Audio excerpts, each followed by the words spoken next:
Hi friends, வீட்டில் யாராவது திடீர்னு விருந்தாளிங்க வந்தாங்கன்னா இந்த ஸ்வீட்டை செஞ்சு கொடுங்க. உங்களை பாராட்டிட்டு போவாங்க. அந்த அளவுக்கு டேஸ்ட்டாக இருக்குங்க. ஒரு கடாயில் 1 கப் அளவுக்கு அவல் எடுத்து ஒரு 4-5 நிமிஷத்துக்கு நல்லா வறுத்தெடுங்க. அடுத்து அதே கடாயில் 1/4 கப்பு பாசிப்பருப்பு எடுத்து அதையும் நல்லா வறுத்தெடுங்க. அடுத்து ட்ரையான மிக்ஸி ஜாரில் அந்த வறுத்த அவலை சேர்த்து நல்லா பொடி பண்ணி எடுத்துக்கோங்க.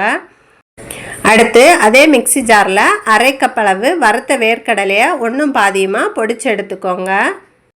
அடுத்ததாக அதே மிக்ஸி ஜாரில் வறுத்த பாசி பருப்பையும் நல்லா நைஸாக பவுடர் பண்ணி எடுத்துக்கோங்க. அடுத்து ஒரு கடாயில் 1 கப் அளவுக்கு பொடிச்ச வெல்லம் சேர்த்துக்கோங்க. கூடவே 3/4 கப் அளவு தண்ணி சேர்த்து நல்லா கொதிக்க விடுங்க. கொதித்ததும் ஸ்டவ் ஆஃப் பண்ணிவிட்டு அதை வடிகட்டி சேர்த்துக்கோங்க.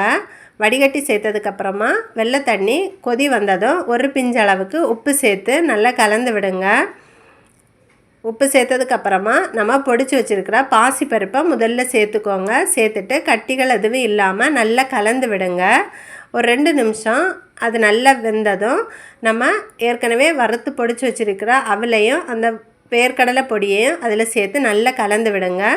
நம்ம அவலை சேர்த்ததுமே தண்ணி எல்லாம் அதை இழுத்து சீக்கிரமாகவே கெட்டி ஆகிடும். இந்த ஸ்டேஜில் ஒரு 1/4 டீஸ்பூன் ஏலக்காய் பவுடர், 1 ஸ்பூன் அளவுக்கு நெய் சேர்த்து நல்லா கலந்து விடுங்க. நல்லா கலந்து விட்டதும் உருண்டை பிடிக்கிற அளவுக்கு வந்ததும் ஸ்டவ் ஆஃப் பண்ணிவிட்டு இதை ஒரு தட்டுக்கு மாற்றி ஆற விடுங்க. ஆறுனதுக்கப்புறமா நான் இந்த மாதிரி ஒரு மெஷரிங் கப் எடுத்துருக்கேன். அதில் கொஞ்சமாக நெய் தடவிட்டு நம்ம ரெடி பண்ணி வச்சுருக்கிற ஸ்வீட்டை நம்ம அதில் சேர்த்துட்டு கொஞ்சமாக அழுத்தி விட்டுட்டு கீழே தட்டினோன்னா அது நமக்கு அழகாக வந்துடுங்க. உங்களுக்கு என்ன ஷேப் பிடிக்குமோ அந்த ஷேப்பில் நீங்கள் ரெடி பண்ணி எடுத்துக்கோங்க.